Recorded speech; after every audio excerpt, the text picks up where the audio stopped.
All right, we pick back up with verses 11 and 12, and then we'll conclude. So I don't know how quick we'll get done, but we'll get done when we get done. Let me go ahead and read verses 11 and 12 of Ephesians 6. Put on the full armor of God so that you will be able to stand firm against the schemes of the devil. And remember that "so that" is usually that little word hina, meaning it's denoting a particular purpose. You put on the armor so that you will be able to stand firm against the schemes of the devil. And this is a defensive position. For our struggle is not against flesh and blood, but against the rulers and against the powers, against the world forces of this darkness. And David, I think that's part of what you were hitting on. Against the spiritual forces of wickedness in the heavenly places. Now, to be sure, governments are comprised of what? People. But the picture here is more of a system. It doesn't mean that we don't ever battle individuals, but it's more of a collection here. Think about when Jesus was arrested in Gethsemane and the illegal nature of the trials that he was put through. And the gospel writers are not contradicting each other. Some emphasize trials that others don't. There's a collection of them. There's the back and forth. But even earlier in the storyline, before that night, the people loyal to Herod, known as the Herodians, they became friends with the Pharisees. And you say, okay, big deal. That would be like Auburn and Alabama fans saying, we just love each other, man. We're just for each other. No, that doesn't happen. To a much larger degree, Herodians and Pharisees despised each other. Didn't the Herodians come from the Sadducee sect? Yeah, that's an argument, but they're contentious. But Herod was, and there's multiple Herods, by the way. Right. But here's the point: when it came to bringing Jesus down, they suddenly became allies. I mean, look at what my enemy is my friend. Look, yeah, and look at the great, horrible things Jesus did: healing sick people, making blind people to see, feeding hungry people, making the deaf to hear. Just awful, atrocious things. While you have the good guys like Barabbas, murderers, insurrectionists, and whatnot. But they team up against this Nazarene carpenter. And then, if you remember, when Jesus was going before Pilate, Pilate didn't want to have anything to do with him because he knew this guy's not guilty of a capital offense. I know what y'all are doing, but he was in a tough spot himself because his governorship was hanging on by a thread because of previous uprisings. He could not afford another one. And the Jews knew that. Now, he does push back some too, but he has to walk a fine line. Even as a Roman governor of the Roman Empire over an occupied people, there's some political back and forth that he had to walk very carefully. But he sends him to Herod. This is a Jewish thing, man. Let Herod deal with it. Herod sees Jesus, and it says that very night, Herod and Pilate became friends.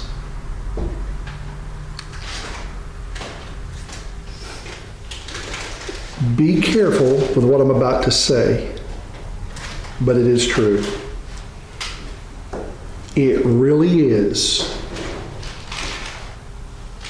unbelievers against believers. It really is. When you boil it down to its most basic form, there are two kinds of people in this life. Those who are in Christ and those who are not.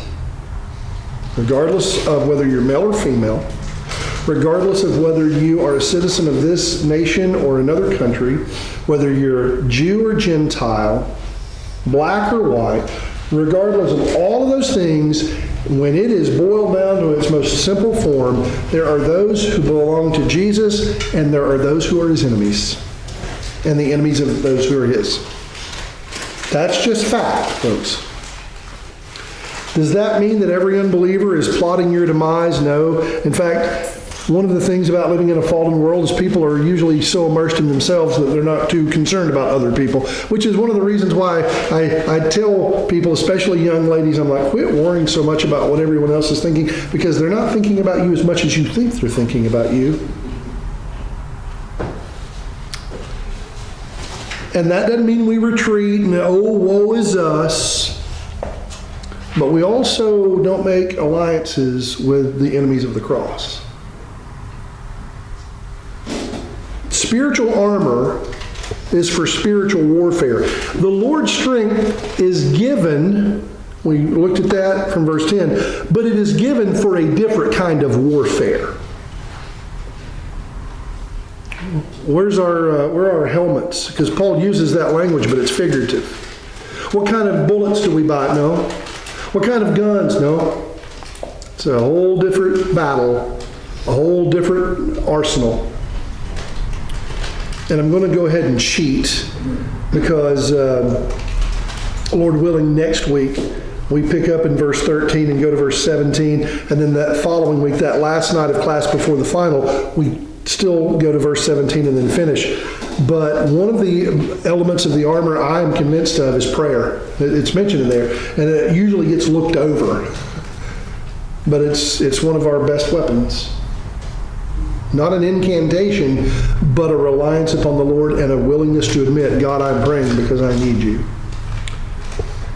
Paul tells believers to clothe themselves with the full armor of God. And it is imagery because it is not armor in the sense of a Roman soldier's armor. The Ephesian believers knew very well what a Roman soldier looked like and what he wore for battle. How do you think they knew that? They were occupied. They were occupied everywhere they went. Now, there was a sense of protection there. Right. And I'm not praising the Roman Empire, but it's kind of like in our day, hey, should we go down that street? No. That one's got some security. We'll go down that one. There's a sense of, we know there's some protection there. Over there's dark and we don't know who's lurking in the shadows. So there was some sense of, okay, there are Roman soldiers here. They'll keep everything in order. Now, sadly, they weren't good men. I'm sure there were some that were decent, but they knew what a Roman soldier looked like when they were girding for battle, girding up for battle. A Roman soldier was clothed for defense, but also offense. Let's go back to the Old Testament again. A giant named Goliath challenges Saul and the Israeli army, taunts them. And Saul and his men just take it. And finally David walks up, sent on a mission by his dad. His oldest brother who didn't get picked alive is jealous, says, what are you here for? And David finds out what's going on and utters those famous words, who's this uncircumcised Philistine that he thinks he can challenge the living God and get away with it? Oh, that's Mr. Bravado, Mr. Teenage, full of himself. No, that's an enemy of God. He's taunting God and his army. And why isn't anything being done? Well, here's what the king said would be given to the man who goes against him. And David's not even worried about the spoils. He's more concerned with why is God being allowed to be dishonored right now? I'm a kid. Why aren't some trained soldiers? Why is our king, who's a head taller than all of us, why is he not going to battle? Why do you think Saul wasn't going to battle? I can't beat him. And when David goes in to request the opportunity to fight Saul, what is one of the first things Saul does after he says, you can't? When he's finally convinced by David, based on prior victories that God had given him over a lion and a bear, when Saul finally relents, what's the first thing he wants to do? Put it in his armor. And David's like, buddy, I can't even walk. I can't move in this. And this really isn't arrogance. David's like, I'm not worried so much about defense.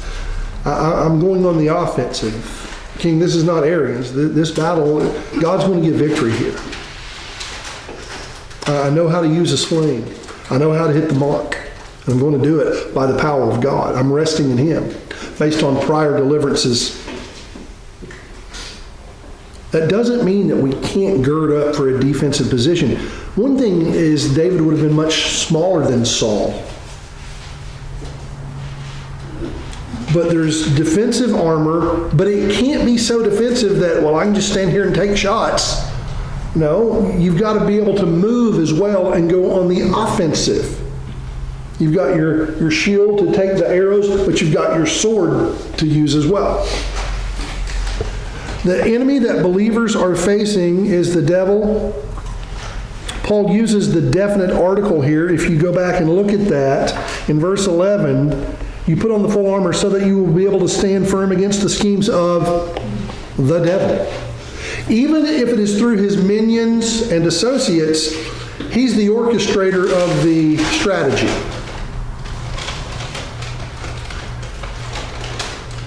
But remember that the devil is not omnipresent and cannot be everywhere at the same time. He is not God's opposite equal. Demons carry out his schemes. Judas Iscariot was a human being that Satan entered into to carry out his plot to betray Jesus. But even that was in the sovereign hand of God's plan. And Paul states clearly that believers are fighting a spiritual war, not a physical one. This is not about Rome going against a particular Germania. All right? That's not what we're dealing with. We're dealing with spiritual forces, spiritual battles. Doesn't he equate these things in verse 12 with the devil, just the way that that's... Yes. Okay. Yes. And again, Paul, and I've used this multiple times, it's not a boogeyman scenario, but it's the reality of, we're not talking about an invading army where as long as we've got a battalion, as long as we've got archers, we're talking about under the roof of a Christian home, we have an enemy seeking to pit husband against wife, seeking to pit children against parents, seeking to pit masters and slaves, seeking to destroy the unit that God has built. And you don't have to walk out the door to find the battlefield. It's in your home. And it's also outside. And this is not written so that we will be in constant fear, but it is written so that we will be mindful of the fact that we are at war. Now, in the ultimate sense, the battle's already over, yes, but it's like the picture of salvation. I am saved. By the grace of God, through faith in Christ alone, I am saved. And at the same time, I am being saved, which is not implying that I have lost it or could, but God has saved me, He is saving me, and He will save me. We are fighting from victory. The battle, look, folks, this is not dualism. It is not God and Satan like in this cosmic struggle. There is no struggle there. God simply goes, and you're done. But we are in a real world. We have real battles, real fights. And that's why Paul is emphasizing using real military imagery, but to say this battle cannot be won in the bunkers and with catapults and with better weaponry as far as man can make. This is in the spiritual realm. Paul uses the phrase in the heavenly places. The only other time he uses that is back in chapter 1, verse 3. Remember that lengthy sentence where we said, I remember teaching on this last semester. Everything that Paul writes in chapter 1, verses 3 through 14 is true of every believer, but only of believers. You have been blessed with every spiritual blessing in the heavenly places. Well, I just don't feel like it. Your feelings are not the arbiter of truth. Whether you feel like it or not, if you are in Christ, you have been blessed with every spiritual blessing. Don't go buy the t-shirt. Don't go buy the blessed and highly favored t-shirt. Unless you come back also with the rest of the Beatitudes, blessed are those who are persecuted for His name's sake. I've yet to see that on the t-shirt, but it's there. But the reality of we wear a target. Back to Jehoshaphat. At a different battle than the one I mentioned earlier where the sons of Ammon, Moab, and Mount Seir were attacking, you might recall that Jehoshaphat was related by marriage to a very evil man named Ahab. king of Israel, the king of the north. And Ahab wanted to take, and his wife was Jezebel, that sweetheart of a lady, and he wanted to take Ramoth Gilead. So he realizes he could really benefit from the help of Jehoshaphat. And so he seeks that, and Jehoshaphat says, I would like to hear from the Lord, and that's where you go, oh yeah, I got 400 prophets lined up, ready to go. They prophesy, and Jehoshaphat's like, can I hear one that's actually from the Lord, not from Baal? It's actually Baal, but we'll call him Baal. And then Ahab says, oh, there's one, but I hate him. His name's Micaiah. He never says anything good about me. Surprise, surprise, wicked man. But let me just fast forward into the story. After Micaiah says, here's the deal, King, you are going to go into battle, but you're not coming back alive. You're a dead man. And he says, put him in prison and feed him sparingly until I return safely. And then Micaiah says, well, I'm going to die in prison, a very hungry man, because you are not coming back. And then he looks at the people and says, everyone hear that. If he comes back, then God didn't speak through me. I'm a false prophet. Ahab goes into battle, and he listens to Micaiah enough to know, I better find a way to get out of this. So he says to Jehoshaphat, look, you dress up as king. I think it's a cool idea. And Jehoshaphat's like, okay, here, put this shirt on. This looks like a bullseye. Yeah, it looks fabulous. What are you going to wear? I'm going to hide just like a regular person. Because guess who the Aramean army was going after? The king of Israel. And they knew what a king looked like. They knew what his garb was. Well, there's Jehoshaphat, and Ahab's hiding. They pursue Ahab, and he screamed, ah! And they realize that's not Ahab, so they stop pursuing him. And then it says this, 1 Kings 22, a certain archer at random drew his bow, fires it, and hits a weak link in Ahab's armor. And he knows it's bad. Props himself up in his chariot, says to his driver, take me out of the fight, for I am severely wounded, and dies in that chariot full of blood later that evening. He had all day to think about Micaiah saying, you are going to that battle, but you won't come back alive. And imagine when the army of the northern kingdom comes back and they're all looking, where's the king? Where's the king? He didn't make it. Well, that prophet knew what he was talking about. He said at sunset, he died in the back of the chariot. Sunset. And I think that's important because Ahab had all day to remember what God had warned him about. I know that that's an actual physical army, but here's my point. If you think that that archer just so happened to draw his bow and that arrow wasn't divinely guided, then I think you need to get to know the Bible better. We think that we're the ones who came up with laser-guided missiles. Listen, God's been directing stones and arrows for a long, long time. The cross was not God saying, oops. When the Jews thought they were successful, God said, you've carried out my intention from the start. You're guilty, and I'm going to raise him. You just fulfilled a whole lot of prophecies.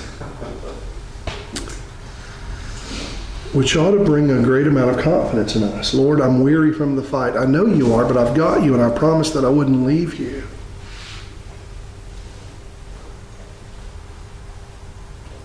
I can remember in March of 1996,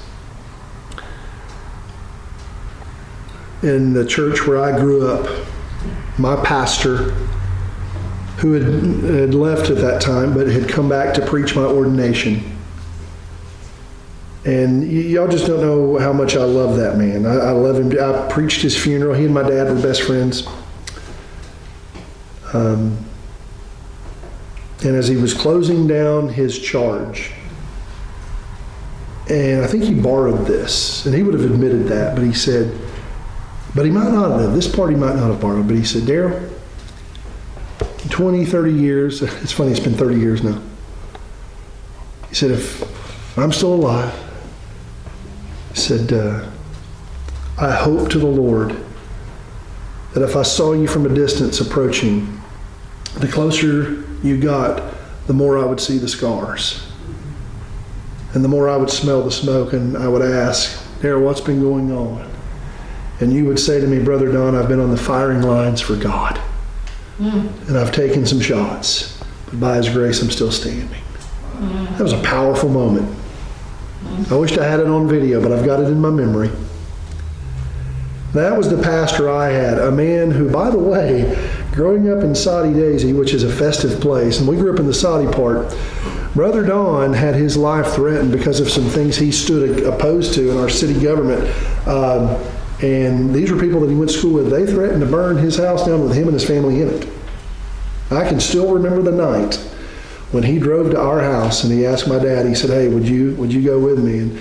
And there my dad goes, oh, let's go. And they went and they confronted a small mob and said, gentlemen, this isn't going to end well. And they left. But they had every intention of, if we can't silence you through political maneuvering, we'll silence you through death. And they didn't.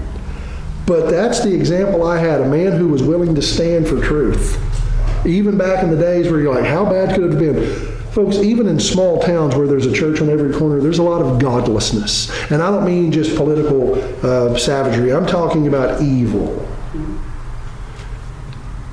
And the quicker we understand that, again, not that there's a demon behind every bush, and not that everything that doesn't go our way is some sort of spiritual attack where, we've got to go and pronounce, judgments. But there are plenty of small towns that are beautiful with some sweet people that also have some godless people.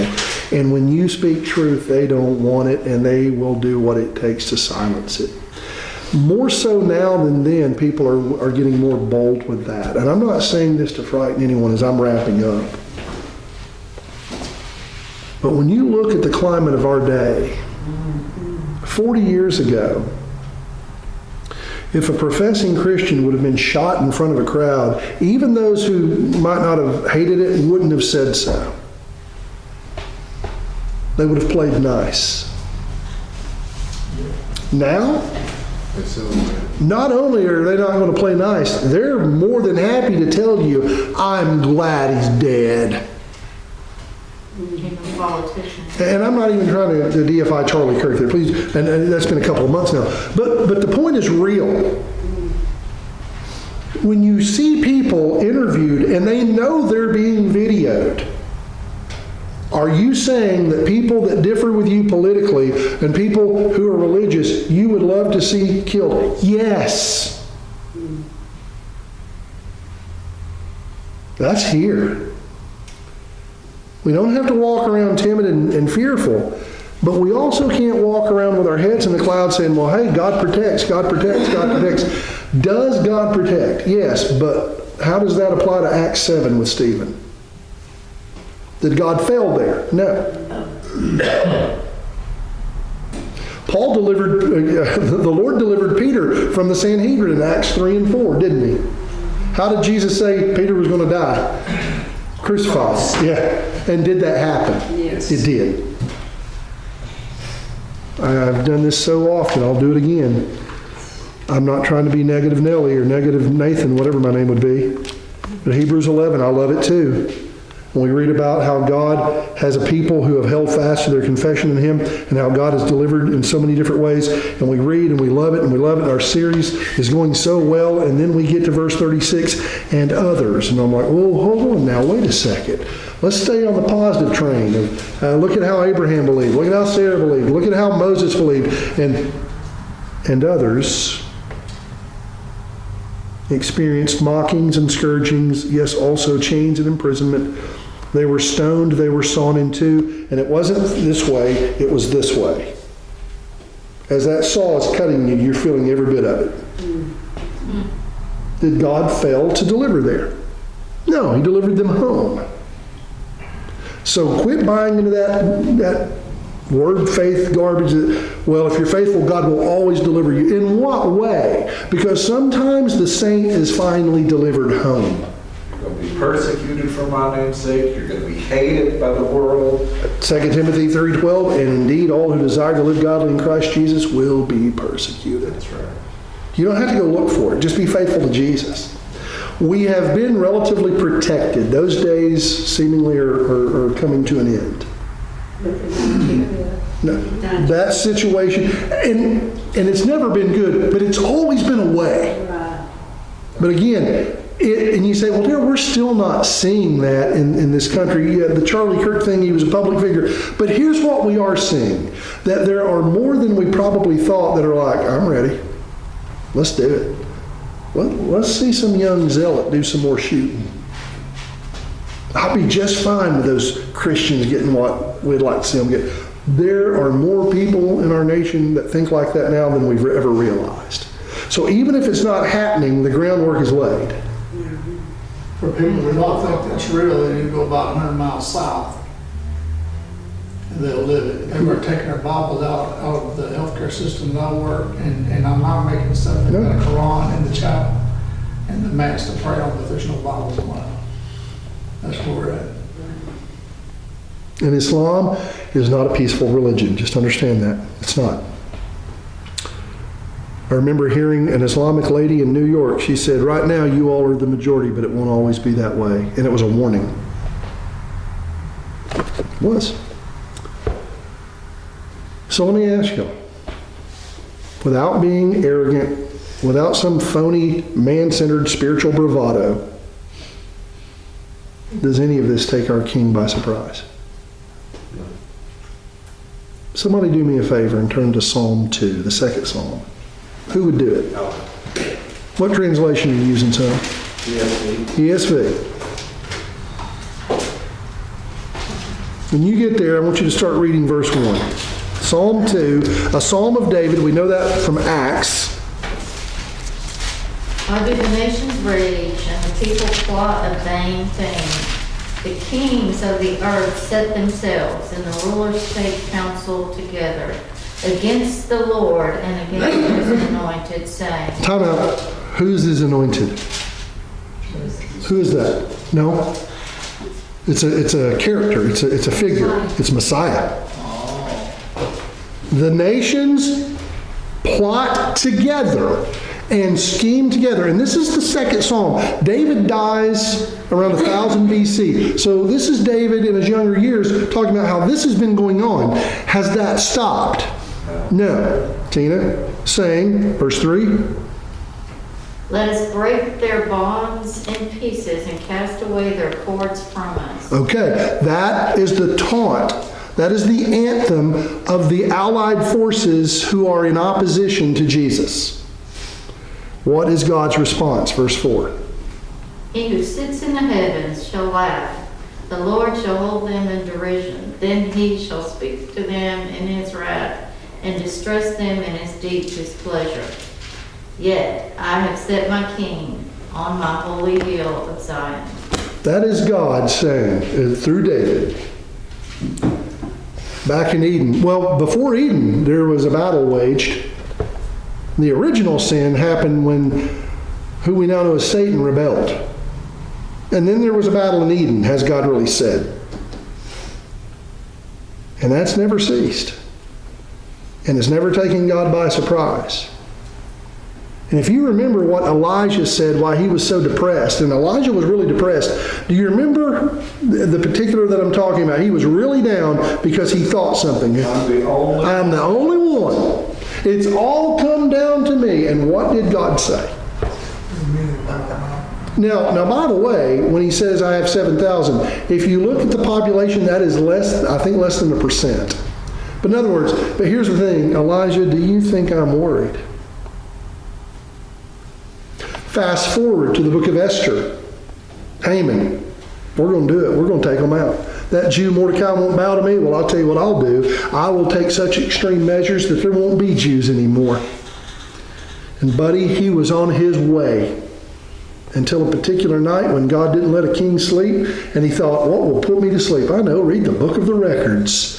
Accident? I think not. And as he's hearing the book of the records read, he hears about that one time when his life was spared because of the word of a Jew named Mordecai, and he asks, what was ever done for the man? It should be written down. And he said, King, we did nothing for him. And then he says, hey, who's here to see me? Haman. Haman is in the courtyard to ask for the head of Mordecai to hang on gallows. He walks in, and before he can get it out of his mouth, the king says, Haman, what should be done for the man whom the king wants to honor more than anyone else? And Haman thought, he's talking about me. King, I tell you what, put on him one of your robes. Put him on one of your horses. Have him march through the streets saying, this is the man whom the king wants to honor more than anyone else. Good, do that for Mordecai the Jew. What do you want to see me about? That very night, a plot to wipe out the Jews, which really was a plot to exterminate the Messianic hope. Remember, Satan's behind all of that. It was bigger than Haman. And God says, is that the best you got? I like how it said that what she just read, how he laughs in derision at their ideas. And it's not that he finds it funny, but it's like, oh, that's cute. It's poetic. Yeah. It's like, Oh, that caused me to chuckle. Oh, I'm sorry, am I supposed to be afraid? Now, that's the Lord's position, not mine, it's his. Right. And folks, I want y'all to think about this. Throughout history, ever since Eden, there was a battle to kill that messianic promise that God preached about in Genesis 3:15, the proto-evangelion, the first preaching of the gospel. There was an assault to stop the line, stop the line, stop the line, stop the line. And finally, the Messiah is born, and now we see Herod under the thumb of Satan. Let's kill all the 2-year-olds and under. Why? Because by about that time, this kid should be about 2, and that didn't work either. And just hear me out, and I'm kind of going to preacher mode, and I'll be calm. I used to think this, but I no longer think it. When Christ died on the cross, there was not a celebration in hell. I used to think that there was. There was not. Because that moment of reality, we failed. We knew who he was. We used to worship him. Remember when the demons would approach him? What do we have to do with you, Jesus, Son of the Most High God? How did they know who he was? They used to worship him. They knew what he looked like.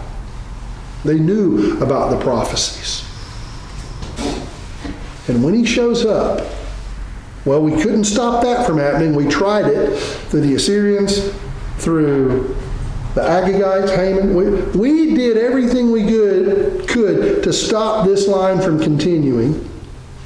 And then when he got here, we did everything in our power to make him sin just one time. That's all it would have taken. And on the cross, we heard those words, it is finished, it is done. You failed. And Christ died. And hell did not celebrate. It did not celebrate. I think the reality set in, oh no. You get a glimpse of it when Jesus goes to the Gadarenes and the man is possessed there in the tombs, and he says, what is your name? And remember what the demon said? Legion, for we are many. And then they said, have you come to torment us before the time? They're in utter fear of Jesus. Please don't do it yet. Let us go into the swine, and he permits. They knew this is the King of glory. I think when Jesus died, hell's laughter stopped. Like you said, they know that original prophecy from Eden. Yes, they would bruise the heel, but ultimately that He would head crush the head. crushed. So, yeah, and it sounds good when you're preaching like hell celebrated, but boy, Sunday morning came. I'm not mad at you if you hold to that. I used to, but I just don't think it's a fully theological, thought-out concept. We failed. He has won. And we know that he's going to come out too. Because everything that's been prophesied about him has happened. And Sunday morning, there was no doubt about it. So let's close this way. Our battle is one of a spiritual nature, not a physical nature. So do not fear. Y'all, as much gloom and doom as seems to be laced in this, we have the God who made it all, who says, my response is never going to happen. You can't beat me. God is sovereign, and you better hold on to that and be glad about it. If God wasn't sovereign, then that would mean the best I could come to is open theism, which means, God, I don't know how it's going to end, and neither do you. I reject that wholeheartedly. God says, I've had it from the start. Sin didn't take me by surprise. Peter says in Acts 2, the predetermined plan was before anyone was ever made. Did God know Satan would rebel before he made him? Yes. Did God know that Adam would rebel before he ever made him? Absolutely he did. The gospel was not God's response. The gospel was God's eternal plan. And God hadn't got one point wrong, folks. Do we have any legitimate reason to doubt him to finish what he started? No. Take courage. Be of good cheer. Because even when they led Peter away to his crucifixion, even when they led Paul away most likely to his beheading, especially for Peter because he was there to hear the words of Jesus, James, the brother of John in Acts 12, they remembered the words that Jesus said before, there in Galilee, not at the ascension, but just before the ascension, lo, I'm with you always, even to the end. Peter, when they're fastening you to that piece of wood, I'm with you. James, when they're pulling out the saw and you know what's coming, I'll be with you there. I'll be with you. I won't fail you. I'll get you home.